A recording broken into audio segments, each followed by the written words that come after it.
Okay, so I was online and I came across this post and I was like, hmm, definitely yes, absolutely 100%, 200%, 300%, 1000% yes. I'm going to leave if you give me all the money in the world and a lot of houses and everything that I ever need.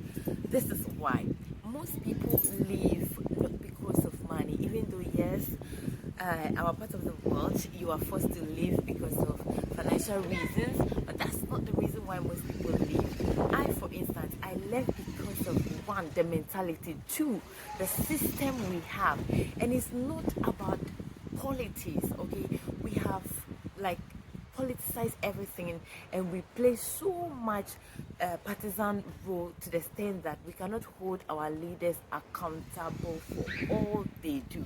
For this reason, therefore, the system is whack, and basic things like basic needs that we're supposed to have as citizens, we are lacking them.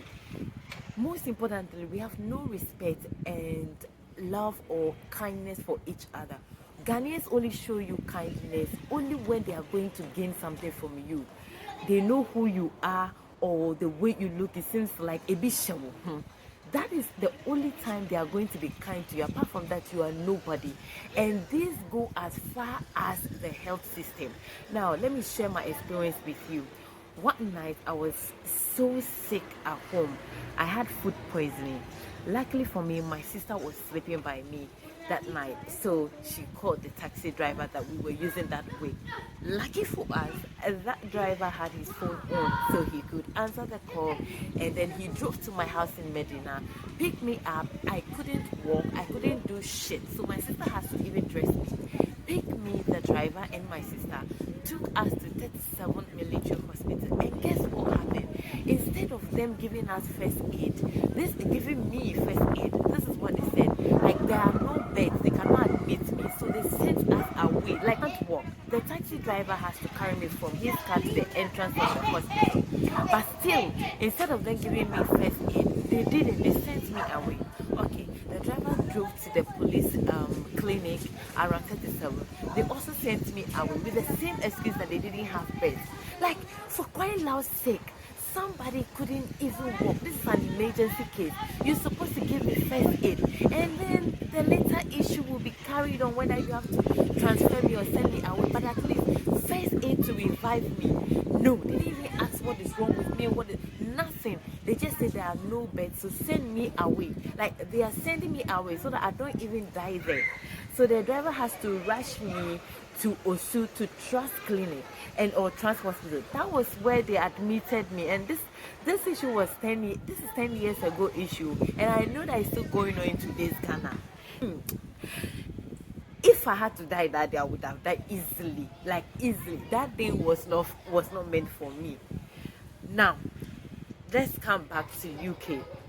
I had mastitis. For those of you who don't know what mastitis is a severe breast pain you have when you are breastfeeding. Okay, so I had one of those episodes and it was traumatic. It was so painful. I don't wish my worst enemy that pain. But yeah, I was in that pain. I was home alone with my baby. So I called the GP. The GP is our clinic that in the UK here. We call it GP. So I called them. I told them I have mastitis. My temperature is high. They asked if I can come to the clinic. I said no. They asked how severe it is. I described to them. And the doctor asked me, am I sure if they prescribe me a medicine, like I take some rest, things will be better? I said yes. Then they asked me again, should they send an ambulance? I said, I don't think there is a need for that yet. Like, okay, how can I get my medicine? I said, I'm home alone. My husband is not in here. And the doctor was like, mastitis is very severe and she's going to prescribe the medicine. I have to start taking it immediately because if it increases and gets to the other stage, then the surgery must be carried on. Like, my breasts have to be operated on, and then they take out the excessive milk. I'm like, yeah, I cannot reach them. They're like, okay, don't worry. A nurse will bring me the medicine. This nurse is her closing time or her closing out. She has to close and go home.